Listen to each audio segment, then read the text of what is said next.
Nyt ollaan Oulun jalkapallohalli Oyn tiloissa, eli Karamasala-areenalla Heinäpäässä. Siviilitöissä toimin AC Oulun toimitusjohtajana ja toimin myös Oulun jalkapallohalli Oyn toimitusjohtajana. Ja pitkän taistelun jälkeen saatiin vihdoin parannettua oululaisen jalkapallon talviharjoitteluolosuhteita ja 2020 joulukuussa ensimmäiset harjoitukset saatiin täällä vietettyä.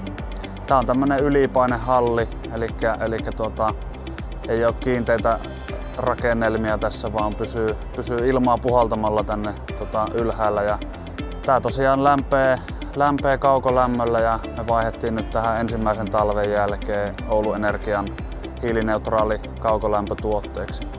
Totta kai jos ruvetaan miettimään tämän hallin ihan niin kuin käyttökustannuksia, niin lämmitys on suurin kustannus, mitä tästä niin kuin tulee tämän investoinnin jälkeen.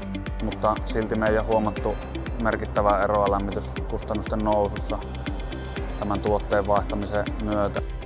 Tämä hiilineutraali kaukolämpö niin totta kai merkitsee meille sillä tavalla paljon, että tämä on vastuullisuusteemaan liittyvä asia, että me halutaan meidän omalta osalta tehdä ja kannustaa muita miettimään näitä omia ratkaisuja.